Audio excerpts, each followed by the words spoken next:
All right. We are live. Another episode of Monero Talk. Today on the show, we have Guillermo Suarez-Tangil. Did I pronounce that right? More or less, yes, almost there. It's tricky, And it's challenging. his partner, who was also working on this research paper, is Sergio Pastrana. He was unable to join us this morning. But the two of them recently published a report or a research paper that basically estimated that hackers have mined at least 4.3% of the total Monero in circulation, which is something like 720,000 Monero, or depending on the day, approximately $57 million. That's correct. So, Guillermo, if you want, could you please, I guess, just generally introduce yourself? Let us know, what you specialize in research, and how you found yourself working on this particular paper. All right. So yeah, I'm an assistant professor at King's College, University of London, and I've been working on different aspects of security for the last 10 years, but most precisely, I've been looking a lot at malware over all my career. And I started my PhD working on smart malware detection, focusing a lot on Android, and I've been moving towards different directions. But lately, I've been looking at crypto mining malware. So I guess cryptocurrencies are important for the society, but also criminals are very interested in it. So that's my main focus over the last year. So yeah, that's more or less my background. Could you give us a quick overview of malware in general and maybe the history of it, what it was before crypto came to be? I mean, malware has always been around. How was it previously used, and how is it being used today? So malware has been used, apart from the early beginning, where it might have been used for other reasons like amusement or trying to make a proof. But over the last decade, malware has been basically following the money, and they've been always malware developers have been looking at different ways of getting more money, right? So over the last few years, perhaps the most important or the most like common type of malware were monetized by sending a spam. Okay, so that was one of the main activities that was hitting the users and the victims like a few years ago. But more recently, kind of ransomware has been a thing. And it's been there over the last few years, and we had a few incidents last year where big corporations and also final users and hospitals were infected. And towards 2018, we've seen how crypto mining malware has been a thing, and some recent reports actually are saying that crypto mining malware is dethroning ransomware in the latest threats that they are looking at. Yeah, I was going to kind of get to that at the end as being a last question, but I guess we'll jump into it now. Do you kind of see that potentially as being a silver lining of what's happening? So now using malware to mine cryptocurrency, in particular Monero, it makes the most economic sense, I guess, right now. So it's effectively taking away from these other illicit activities when people, steal computing power. So is there any positive there, that there's maybe less other illicit uses that are happening now? Now it's just being used for mining cryptocurrency as opposed to, I don't know, DDoSing and ransomware and things like that. Is that a potential positive? Well, it's hard to say, but what is for sure is that malware is a moving target, and constantly the malware developers change their incentives. And we've seen, and we'll hopefully get to talk a bit more about it throughout today, but we see that there is an underground economy, and malware developers offer their services there, and people with less experience, they rent these services in order to like move towards the next thing. And there are various scams that they are happening over the last few days. But definitely, if you compare this with ransomware or other type of scams, so ransomware actually has a particular thing. It's a one-time thing, right? So once you hit a victim, you know for sure that either the victim pays or doesn't pay. But typically they usually de-infect their computer somehow. Either they reinstall the whole thing so usually you cover your it's a way of just monetizing like the user with one thing. Whereas with crypto mining, they have noticed that this is something that they can use throughout time, because it can although the CPU and the computers might eventually get slower, but we've seen some techniques that actually aim at evading these things. So for example, we've seen crypto mining only mining when the user is not using the computer, so he doesn't have like a bad user experience, and he doesn't notice that something is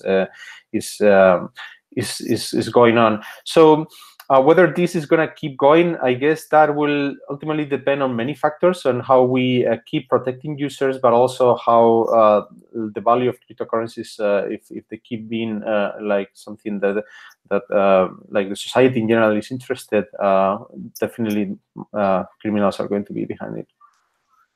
So what is malware mining? How does it work? Okay. Are there different types of it? So yeah, there are typically two aspects of the mining process, and one of them has been pretty obvious for the community over the last few year or so, which is cryptojacking, or malware that infects a server and kind of runs on top of the web browser, right? So we have this web-based notion of crypto mining that has been there for a while. This has been used also for legitimate purposes. So a lot of sites run, as opposed to advertisements, run mining. But we have knowledge of malware that has been compromising servers around the world. And then there is the other aspect of it, which is like binary-based crypto mining, which basically means that instead of using a web browser, you try to compromise the whole system by using different infection vectors, or using botnets and things like that. And basically, the way it works is that once you have compromised like a botnet or a very large set of computers, you just put these workers to mine for you. Okay, so you're basically using the same tools, the same concept of mining that we can see for the legitimate businesses, but the only difference is that you're using someone else's computer, and you're using the electricity that is being paid by someone else. So how much mining are we seeing in the browser-based method versus the binary method? Is one more popular? It's very difficult, because unlike to what we have done in our paper, in the web browser kind of side of the spectrum, is we haven't seen any scientific paper being able to accurately measure how much mining there is. And this is basically because they don't have a way to estimate how many servers around the world, or if they do more or less get to estimate how many servers around the world might be compromised, it's very difficult to say or to understand how many users are connected to those servers. And they typically, most of the papers, they make some estimates, which is very inaccurate. So there are some numbers, and in the paper there is more details about some of these papers that I mentioned, where more or less they give you a rough estimate. Definitely much more lower than we were saying. So there are two things. They were estimating like, I think, one order of magnitude less than we were estimating, but their estimates are still not very reliable. Okay, because yeah, happy to elaborate more on this later if you're interested. So you guys focused on the binary mining, is that correct? Yeah, that's correct. Okay. So your estimate would have been even higher then if you were able to also accurately estimate the web browser-based mining as well? Definitely. So there are two things.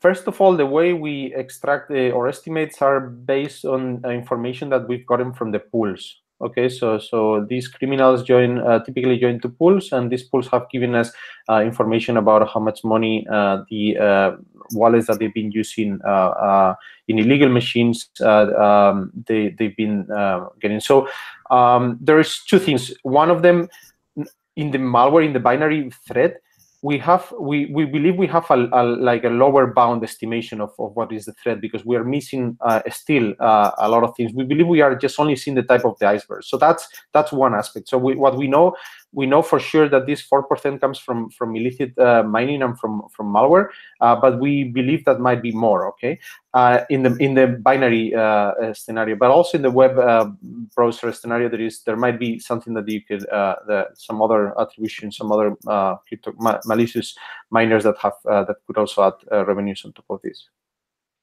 So yeah, before we get into the details exactly how you guys arrived at these estimates, I'm looking at some of the things you said. You guys analyzed 4.4 million malware samples, which is 1 million malicious miners, and then it was over a period of 12 years. So I mean that goes back to pre-Bitcoin, doesn't it? Yeah. So how does that come into play? So well, basically, some of these malware samples that we've got, we've tried to be very comprehensive, and some of these malware samples have been going for a long time because they are botnets that they are here and that they've been running not only malicious mining before Monero or before other cryptocurrencies that came before, but also other type of illegal businesses. So we are collecting as many samples as we can from these botnets, and then later we try to kind of narrow down our searches towards the particular threat that we are looking at, and we start looking at malicious miners. Malicious miners, the time span kind of like narrows down a bit. And then we look at a bit of Bitcoin, and we explain in the paper why Bitcoin is not a thing nowadays anymore. And later we kind of focus our attention, after we extract all the information and all the things that we need to get the earnings. We focus our attention on Monero. So basically, this explains more or less the timestamp. So we have malware, then we have malware that targets cryptocurrencies, and then we have malware that looks at Monero in these different timestamps.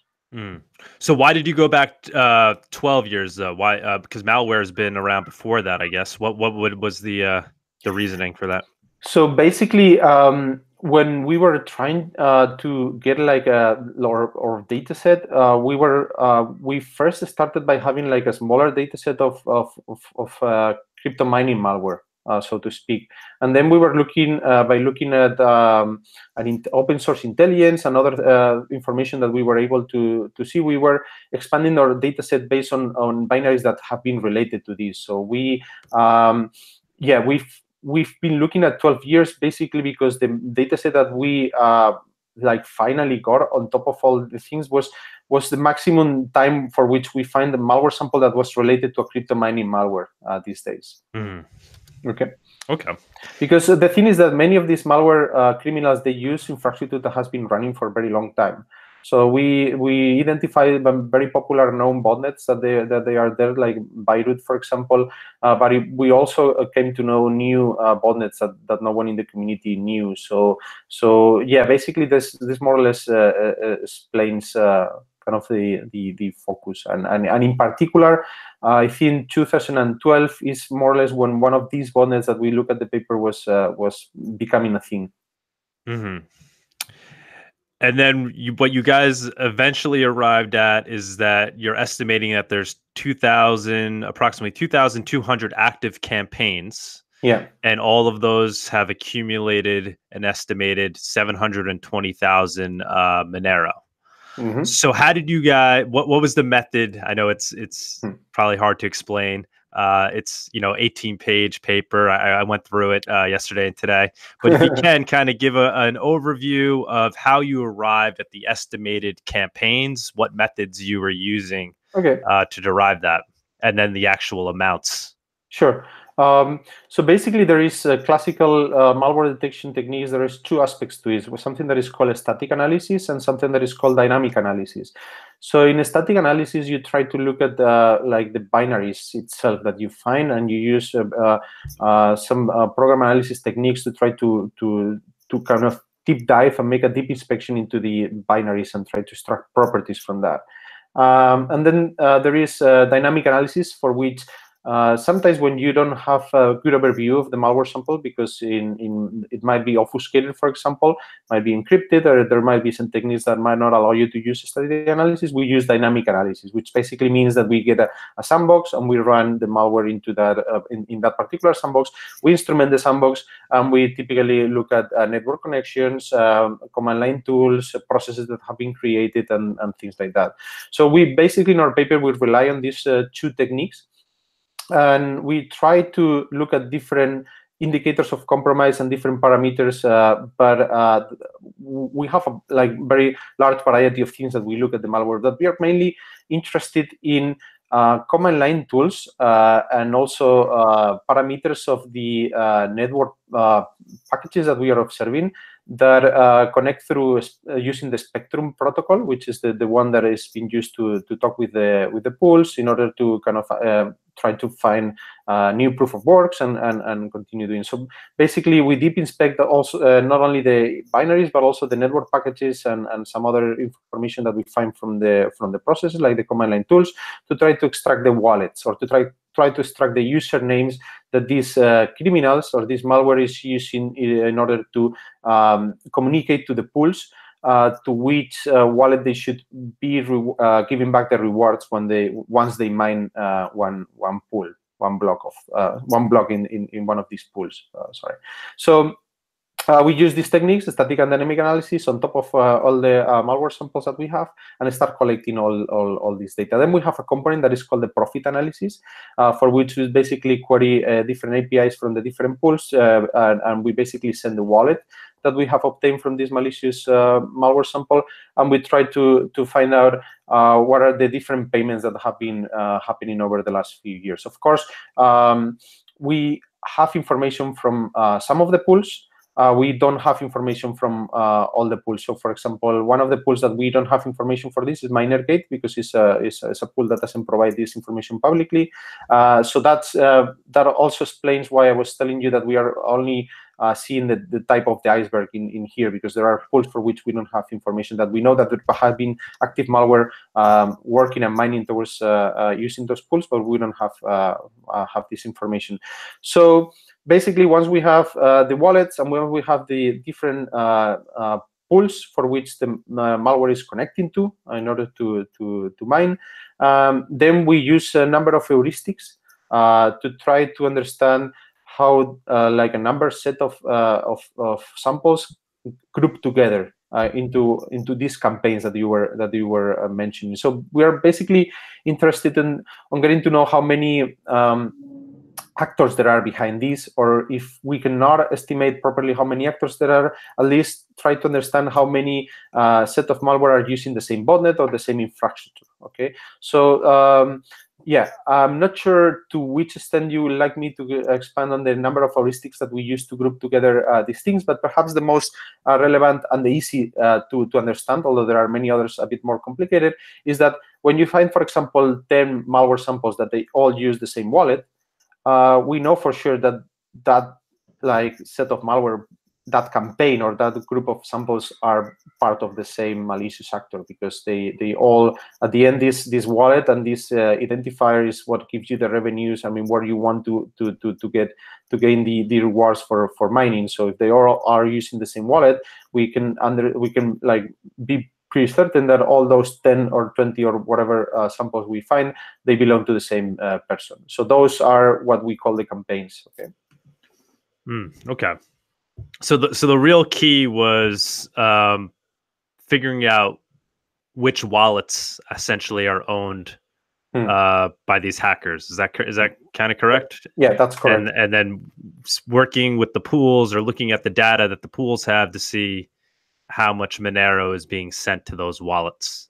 So did you guys actually work with the pools themselves, or you were just, or this data is just viewable and it's transparent? I know you said Minergate, you can't see the data, but did it also involve working with the administrators or owners of the pools to get information from them? So we originally started as an independent work. And I'd say that like all our findings and all our work is independent. We can query this information because this is the other pools that we were looking at. They have either they have for each wallet the aggregated amount of rewards that they have sent, or they also sometimes they have the history of those transactions, so the very precise moment where they were getting these rewards. Given said that, there are a few set of pools that have helped us quite a lot, because we've attempted to report the wallets that belong to these criminals to these pools. And some of them got back to us with a lot of interest, and in particular, in some cases, and we discussed this in two of the case studies that we present, they were giving us additional information that would help us to understand a bit better the size of the botnet. So, for example, the number of IP addresses that were used to connect, that they were behind these wallets, which is something that we didn't know, because we have like the static malware samples, and we don't know for one malware sample how many infections have they gone through. So that's like an insight that we managed to get thank you to the information that they were given us by the pools. Mm-hmm. Could you explain, so what role did the botnets play? That's basically how the computers are getting infected to begin with? Right. So there are two ways in which you can create a malicious activity or a malicious campaign. You can either start infecting yourself different computers and doing the hard work, and which is usually it takes more time, and it generally requires that these malicious actors are usually more skillful. Okay, they need to have, for example, exploits available in order to be able to infect machines and everything. And there is another aspect to it. So you can also, instead of infecting yourself the different machines, you can rent a botnet in the underground market that has already a number of machines that have been compromised by someone else, someone very skillful that knows how to exploit these vulnerabilities and knows how to get into other machines. And just paying a fee or paying like a number of amount of money, you can rent those machines. So this is where the botnets come into play. In particular, in this underground economy, when you actually rent one of these botnets to execute something, it's called pay per install. So basically, you just say, okay, I want 10,000 installations of my miner, for example, and I will pay you a bit of money per each installation, and the botnet starts making these activities. And yeah, basically to go one step behind and understand a bit better what is a botnet is just basically an structure that basically allows you to control the machines that you have infected. So you can use this for several purposes. So I know it's hard to say, but who's participating in this? I mean, is it? I know you said there's a couple of large actors. Does it boil down to one or two very large actors that are essentially controlling this, and then there's kind of an economy that's built around it, and you know, there's it comes down to kids in their basement that are also participating and downloading these things and trying to make money off of and you know, installing these botnets. Who's part of this economy, and who do you think is ultimately controlling this? Is it one or two actors, or is it many people that are trying to do this? Right. So based on our findings and the numbers that we got looking at our data set, we found about approximately 2,200 campaigns, which more or less give us an idea that behind its campaign there might be one or several people behind that. So that's like a lot of people behind this. But we found that out of these 2,200, most of them, over 90-something%, they were not making a lot of money. So this is probably one of the cases that you refer. People, script kiddies, or some people, as we call it in the community, that doesn't have a lot of understanding of what they are doing. They buy one of these malware samples in the underground economy, in the darknet, for, I don't know, $15-20, and they try to actually make this happen. And yeah, that's a very large portion of it, but it's as we said, it's people that is not succeeding quite a lot. And then we found that what happened with the other like 10% or less than 10%. How much money they're making, and we observed that just only a handful of campaigns were making like large sums of money. Okay, so basically, yeah, that's one of the key findings of our work, is that just only a few criminals are actually monopolizing the whole cyber criminal operation. In particular, we were quite interested in the top 10, top 20, because they were making like really large sums of money. And not only people, we saw some campaigns that have been running since 2014, since the early beginning of Monero, but also we found some campaigns that have been running only for 1 or 2 years, and they were like being very successful. Mm-hmm. So the big question: why Monero? Why are they using Monero as their preferred coin to do illicit mining with? So we talk in the paper, and we look at different cryptocurrencies, and we saw that Bitcoin, for example, was a thing several years ago. But I guess that after some of these cryptocurrencies, some of like big actors started developing a dedicated hardware to mine these things.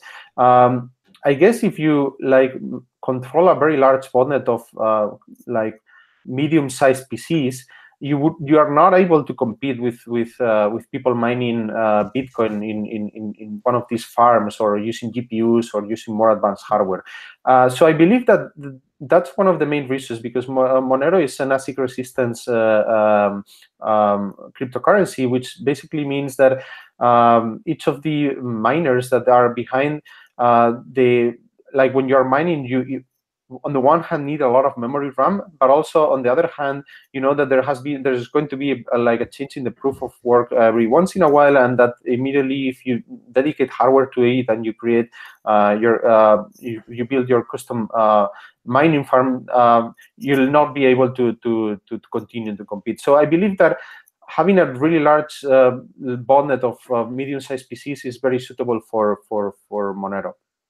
Also, there is another reason to it. Monero has been getting a lot of attention in the underground economy as a cryptocurrency that is anonymous. So they also are quite interested in mining and gaining like Moneros, because they can later use them to pay other services in these underground economies. Mm-hmm. So is it fair to say that this may mean Monero works in terms of what it's supposed to be doing? Can one look at it that way? I mean, the fact that they're choosing Monero to do, it's obviously not a good thing, but it shows that as a tool, as a cryptocurrency, it's doing that. It's doing what it's supposed to be doing, and that computers can mine it instead of specialized ASIC mining hardware, which is obviously a bonus, because that shows that it has the potential to be a more distributed network if any computer can mine it. And then also the fact that it's being chosen for its anonymous nature shows that it's living up to what I believe a cryptocurrency is supposed to be, which is anonymous and private and fungible. So do you think it could suggest those things, or definitely, I guess so. I mean, I have mixed feelings about this. It definitely shows that like Monero is a cryptocurrency to be anonymous, and it's a cryptocurrency to be mined by the community rather than being mined by one or two large big miners. But also, I don't know, during the development of our work, we found that some of these criminals were having a lot of trouble with these proof of work updates that have been happening. So, because every time that there is a proof of work, it costs money for them to update their bots. They need to pay again for these pay-per-install services. They need to pay to the botnet owners to update their machines. So, so definitely, I would say that criminals have shown a lot of interest in Monero for these reasons that you mentioned. But I believe that in the future there might be some countermeasures that Monero might be able to implement that would put away and push away these criminals. And one of them, as we discussed in the paper, is trying to devise some, instead of, as we know, Monero is an ASIC resistance cryptocurrency, but we believe that the community might be able to build on top of that some other countermeasures that would make them botnet resistant. So the same methods we're using to avoid ASICs are essentially also killing off some of the actors behind this. And that's what you guys were suggesting as being, I guess, the top countermeasure? I would say that that's something that would be the top countermeasure right now that is happening, and some of these criminals have been pushed away, especially the small ones. But the big fishes keep there. I mean, they have a good infrastructure and they are monetizing it wisely. So I believe that there has to be more countermeasures to take down these big fishes. So, I mean, I guess I do think it is a positive that it shows that Monero can be easily mined by computers versus, the specialized hardware. But like you're saying, it's also a negative, because while many computers, or millions even of computers, may be participating in this unbeknownst to them, it's potentially a few actors that are controlling those computers, right? Well, at least in the underground economy and in the malicious actors, yeah, I mean, I'd say that there is a few set of criminals. As for the other, I don't know, 95% of Monero that is there, I wouldn't be able to comment on that. Maybe, maybe there is people also controlling large amount of machines that they are mining these cryptocurrencies, or maybe it's like billions of volunteers all over the world using their own machines for their own revenues. So what are some of the other countermeasures other than changing the proof of work like we're already doing for ASICs? What are some of these other things to avoid this illicit use?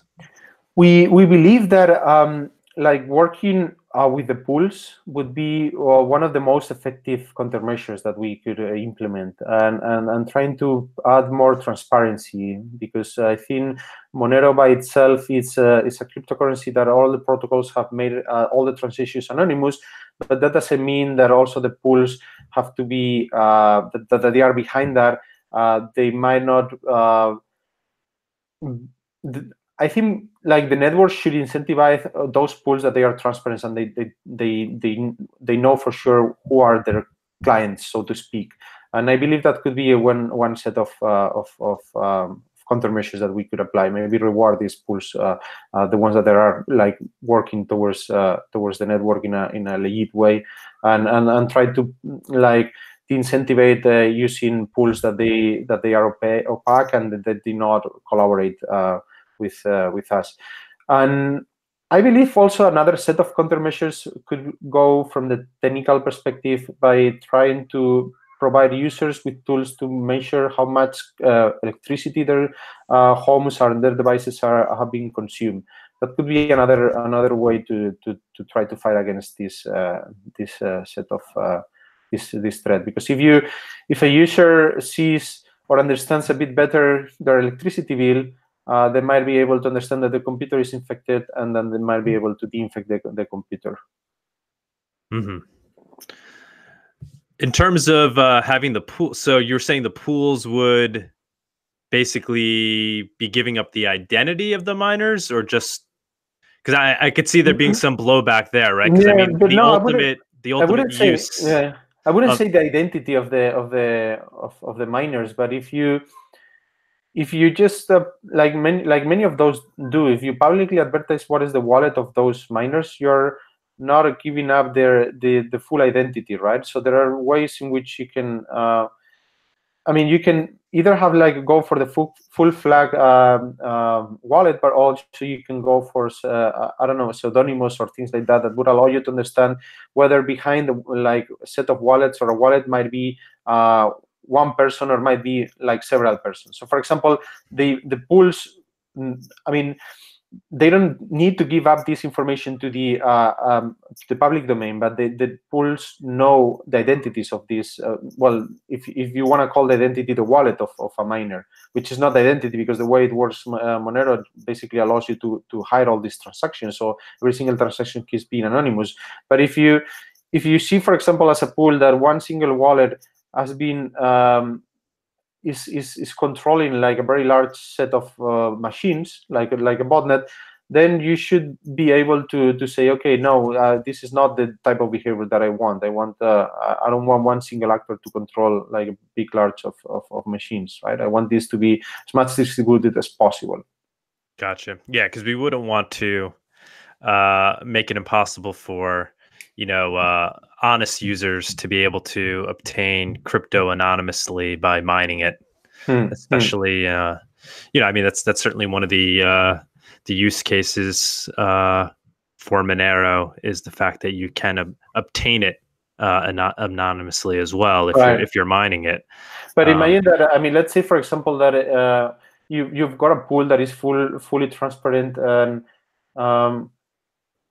I believe that the pool could be able to, I don't know, change the wallet of, I mean, you can like work on the protocol level and manage to find a way in which the legitimate users kind of change the pseudonymous that they use, or change the wallet that they use constantly, but in a way that you are able to understand a bit better whether like legitimate users are using like very large amount of resources or not. It's a bit tricky, because whichever countermeasure you apply to try to catch the bad guys might affect also the good ones. Whichever countermeasure you might apply to keep having the good ones anonymous might also benefit the malicious guys. So it's a bit tricky to find like a good countermeasure that would actually fight against this threat. Mm-hmm.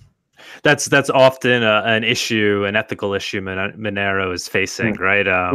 So we always say it's more about the tool, and building a perfect tool, and then kind of leaving it up to humans to use it as they will, right? So I mean, yeah, like you don't want to deter or prevent the honest user in Venezuela who's using miners to obtain Monero, and maybe he gets in trouble with his government, but he's actually trying to do good things politically in his country. It's extreme, but that's really what this is all about. It is.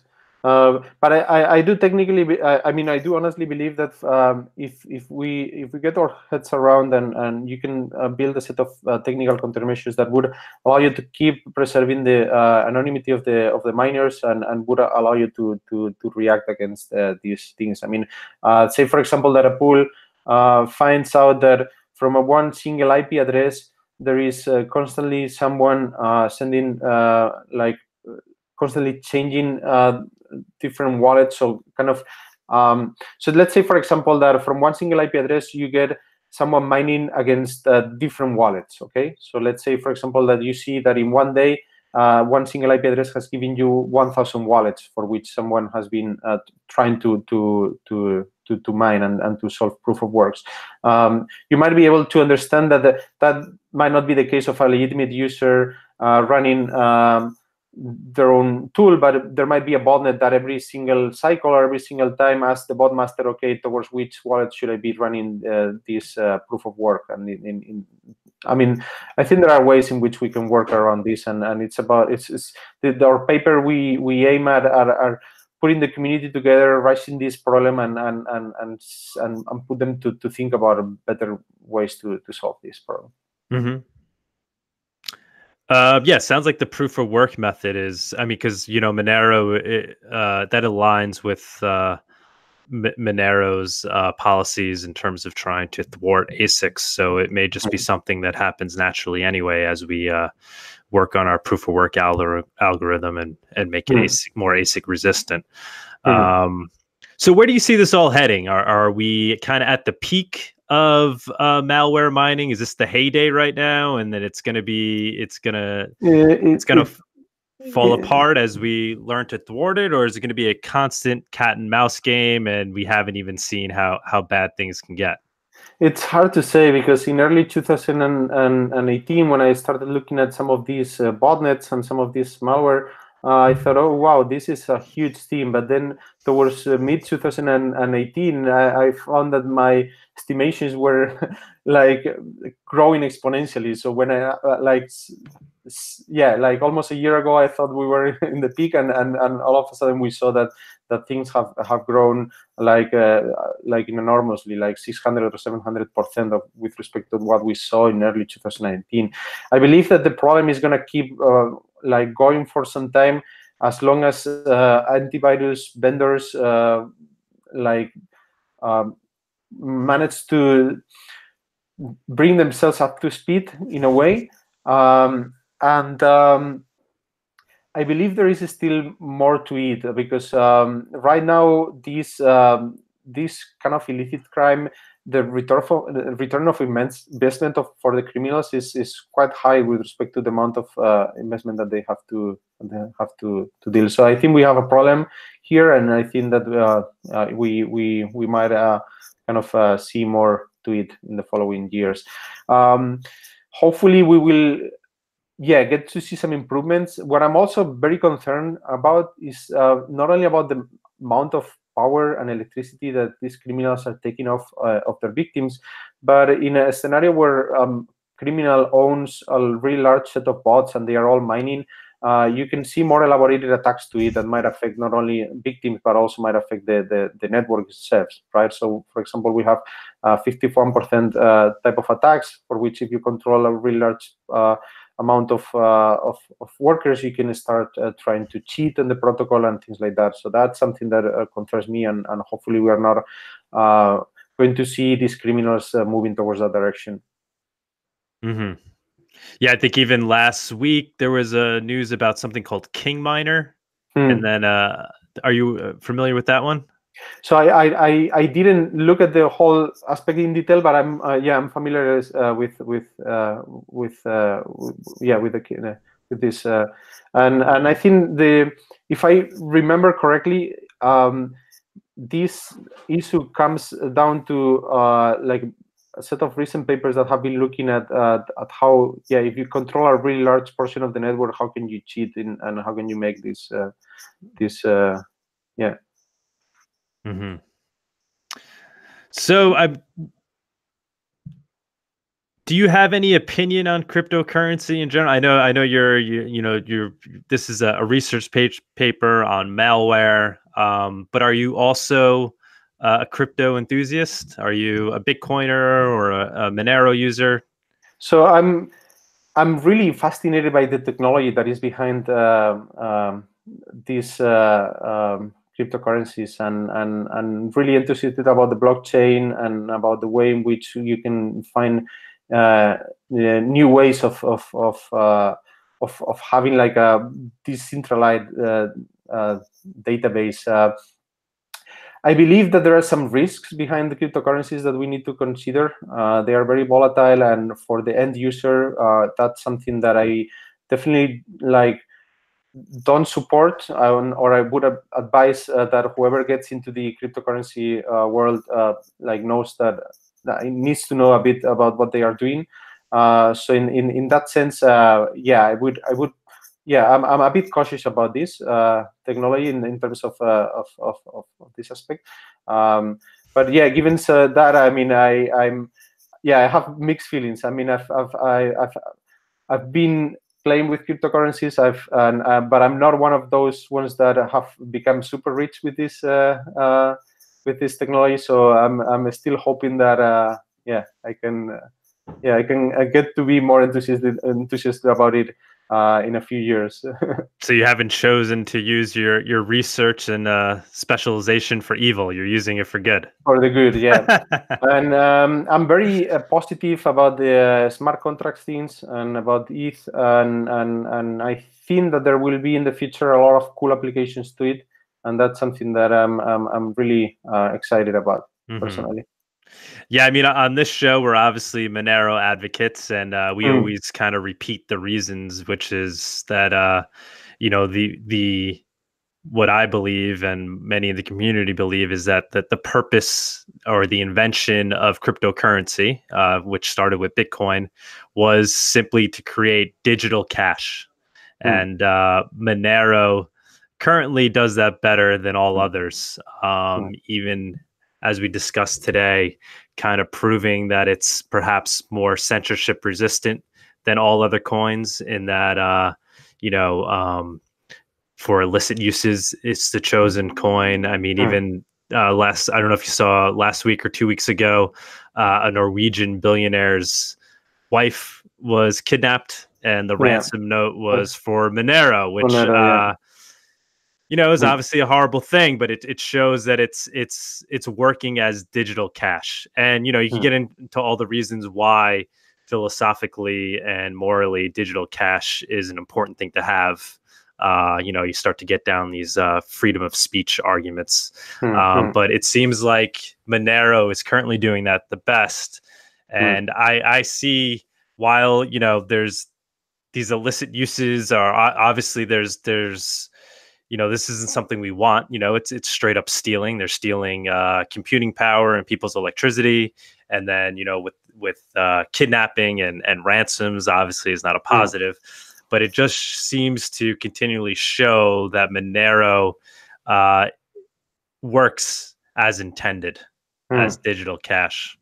So that's how we view it over here on this show. Right. I mean, I totally agree that the usage of a technology that doesn't have anything to do with the reasons why this technology should exist or not, right? So here at the academia and also in industry, we are working towards fighting the bad guys, and bad guys use Monero, bad guys use also cash, the bad guys even use other kind of cryptocurrencies. So it's what happens, and that's why we need to keep working to build better detection mechanisms to try to de-infect machines, and so that we can know for sure that victims are protected, but also that the cryptocurrency and Monero networks are also protected, that only legal users are using it behind it, and yes, that's what we need to be kind of work. We need to kind of be working, and yeah, if there is criminals that decide to ask for a ransom in Monero, that yeah, I agree, that makes a compelling argument, and we should try to keep up fighting malware developers, as we've been doing here in my research group for the last 10 years, and hopefully we'll get to get down to these guys. All right. Well, if anybody you know, wants to learn more about your research, where should they go? Where can they find you? They can just Google my name and probably just look at the feeds and the Twitter, and they'll find there my email. They can also reach me out. And I have a website where I keep putting all my papers and all my research, and a Twitter account, so they can just get to it through that. All right. Well, thanks for all your great work, and thanks for agreeing to come on the show and talk about it. Thanks a lot for having me, and I'm really excited to be here talking more about these things. And congratulations, guys, for running this show. It's quite interesting. Thank you. And just to the audience, I should just mention we launched our website, monerotalk.live. So if you want to listen to a podcast instead of the YouTube shows, you can find all the podcasts there. All right. Thanks again. Brilliant. Thank you. Hopefully we'll be in touch, and maybe we'll talk to you again with some updates. Hopefully. See you soon. Okay. Thank you. Take care. Bye.